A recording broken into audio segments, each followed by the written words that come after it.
In the video, a white-color new energy vehicle that was charging suddenly exploded. It generated a powerful shockwave that sent the car virtually soaring. It appears that the car was propelled to 3 to 5 meters. In slow-motion footage, it can be observed that parts resembling car doors were propelled by the shockwave as the car shot upwards. The electric vehicle, while in motion, seemingly exploded instantly after colliding with a directional sign. The front portion of the car can be seen disintegrating into debris, while the remaining body of the vehicle quickly ignited over a wide area. This is a flagship-level SUV. Despite Tesla having so many collision accidents, I've never seen any media reporting Tesla exploding. I've only heard of Tesla's brake failures.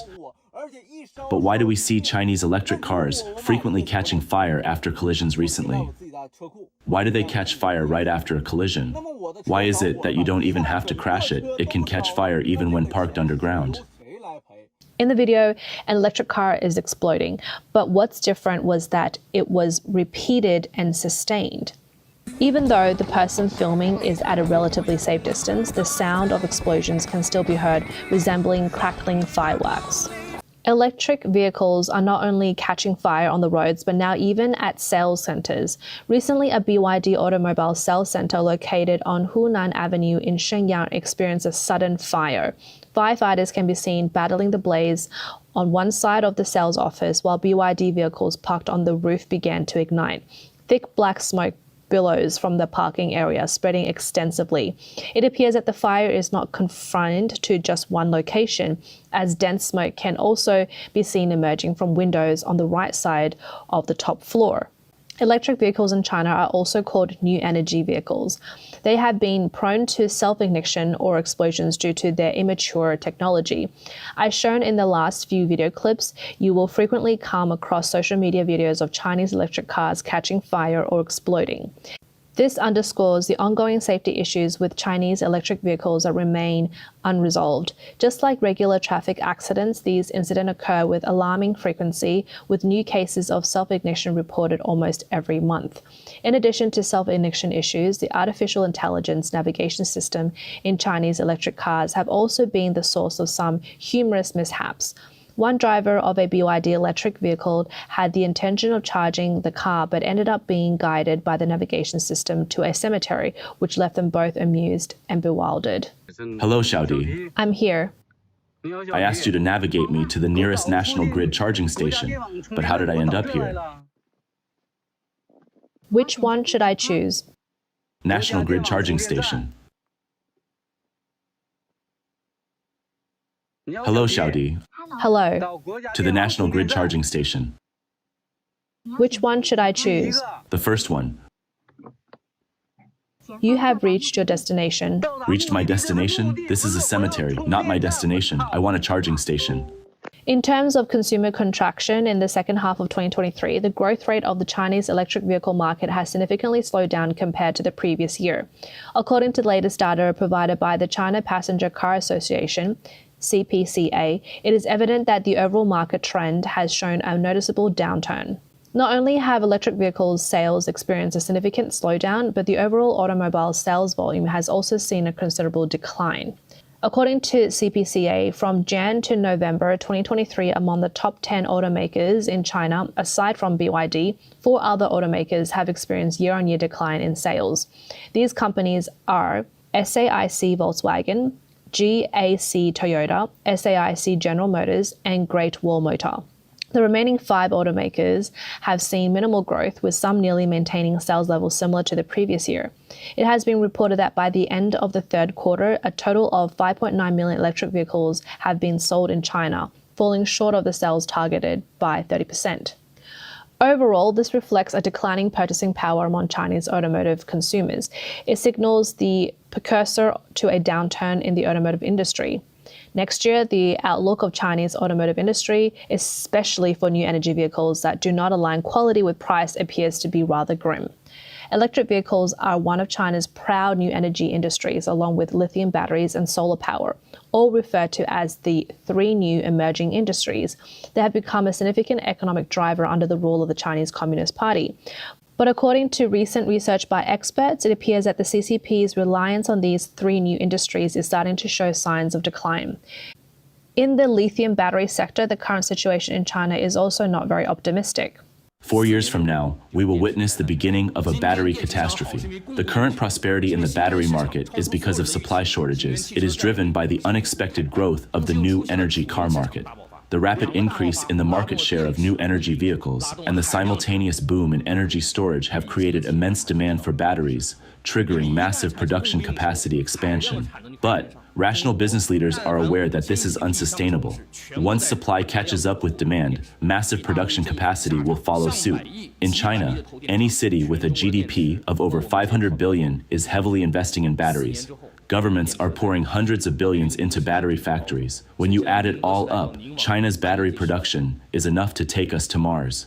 4 years from now, we will witness the beginning of a battery catastrophe. The so-called white petroleum, known as lithium carbonate, has experienced a collapse in futures prices. According to reports on December 5th, lithium carbonate futures hit their daily limit again. It marked a new low since their listing and a second consecutive limit down session, with all contracts falling below the 100,000 yuan, approximately $14,000 mark. The bears have dominated the market. Just in 2022, battery-grade lithium carbonate had once reached as high as 600,000 yuan, approximately $84,000 per ton. Now the price of lithium carbonate has dropped by 80% from its peak. Lithium is widely used in the new energy industry, high-end manufacturing, nuclear power, chemicals, and other traditional industries. China is a major global production hub for lithium salts, with a share of over 2/3 in terms of capacity production and consumption. In China, lithium carbonate accounts for an even higher percentage, reaching 60%. Market experts anticipate that futures price could further drop to 80,000 yuan, approximately $11,000 per ton.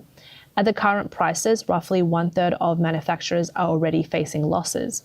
In response to the recent decline in lithium carbonate prices, Li Xiang, CEO of a new energy vehicle giant, NIO, reshared a relevant Weibo post and commented, "To support our sales of pure electric vehicles next year, lithium carbonate is also in the fight."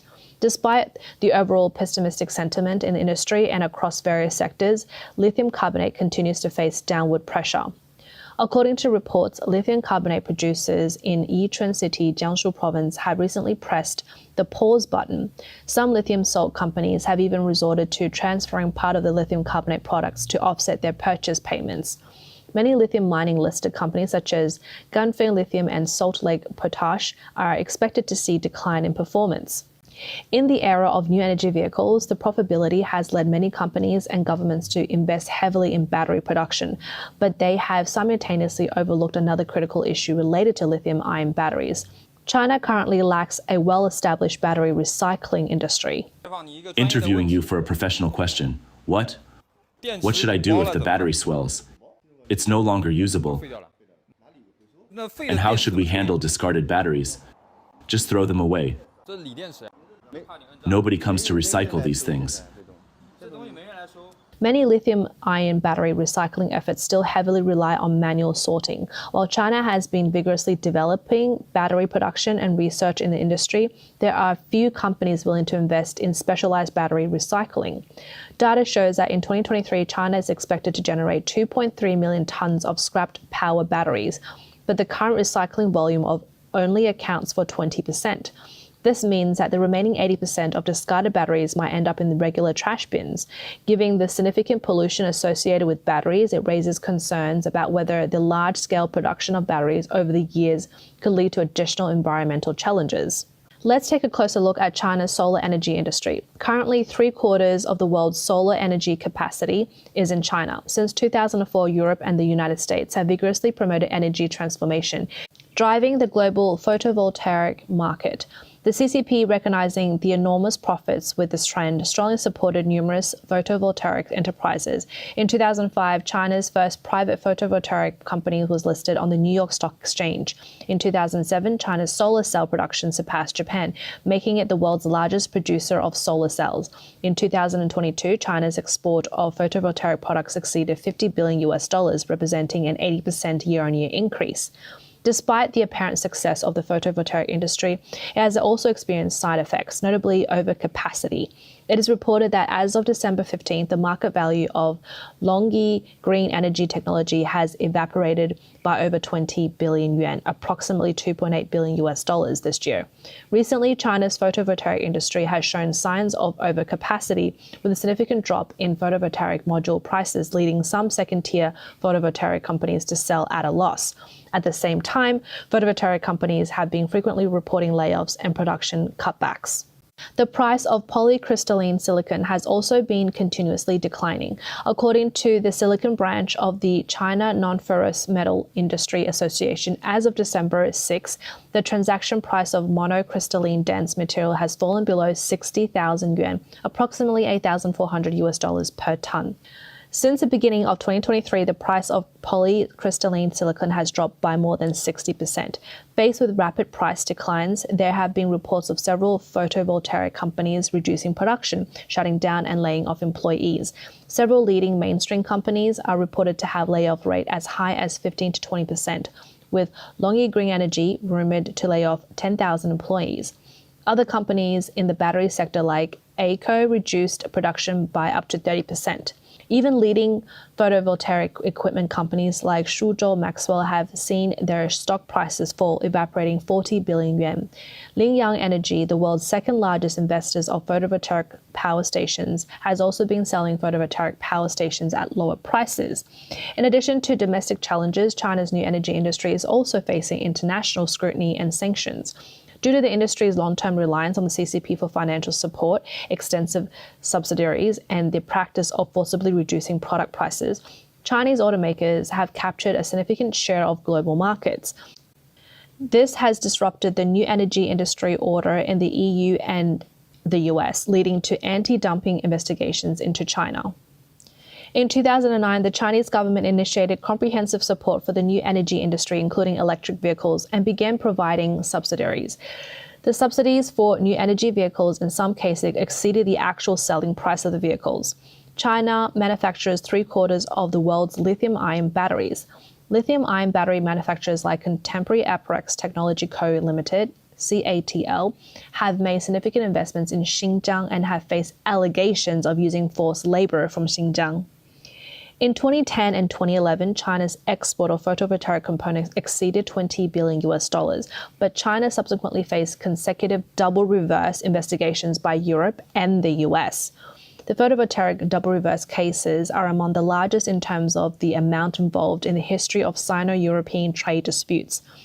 Many Chinese photovoltaic companies suffered financial difficulties, and some even went bankrupt as a result of these investigations.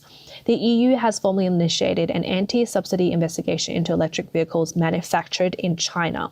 This investigation is expected to conclude within 12 months and may result in provisional measures being announced within the next 9 months, such as the imposition of anti-subsidy duties. According to a notice in the EU's official journal on October 4th, new energy battery electric vehicles produced in China are suspected of receiving various subsidies from the Chinese government, which is deemed to cause serious harm to EU industries. The investigations include companies like Tesla operating in China, as well as BYD, SAIC Motors, and NIO, among others. It was reported that in 2011, the U.S. Department of Commerce initiated double reverse investigations into Chinese photovoltaic companies for allegedly illegally dumping crystalline silicon photovoltaic cells into the U.S. market and receiving illegal subsidies from the Chinese government, including supply chain subsidies and the imposition of trade barriers. In 2017, a Section 301 investigation was launched against Chinese companies. In 2018, additional Section 201 tariffs were imposed on top of the double reverse duties. In 2021, the U.S. found evidence of forced labor in Xinjiang and placed 4 photovoltaic component manufacturing companies from Xinjiang on its blacklist. On August 18, 2023, the Department of Commerce announced the final results of an anti-circumvention investigation regarding anti-dumping and countervailing measures against Chinese photovoltaic products. It found that there were circumvention taking place in Thailand, Cambodia, Vietnam, and Malaysia, at a national level. In addition to the US and the EU, the United Kingdom has also expressed serious concerns about China's misconduct in the field of new energy. According to reports on November 22nd, the China Strategic Risk Institute, a cross-party Chinese issue think tank based in London, unveiled a report titled Building a Green, Fair and Resilient Solar Supply Chain in the UK Parliament. Members of Parliament from different parties and experts participated in the event. The report highlights the UK's dependence on Chinese solar imports, with imports in the first half of 2023 alone amounting to nearly £300 million. This dependence could potentially undermine the UK's clean energy goals and expose it to supply chain vulnerabilities and human rights issues.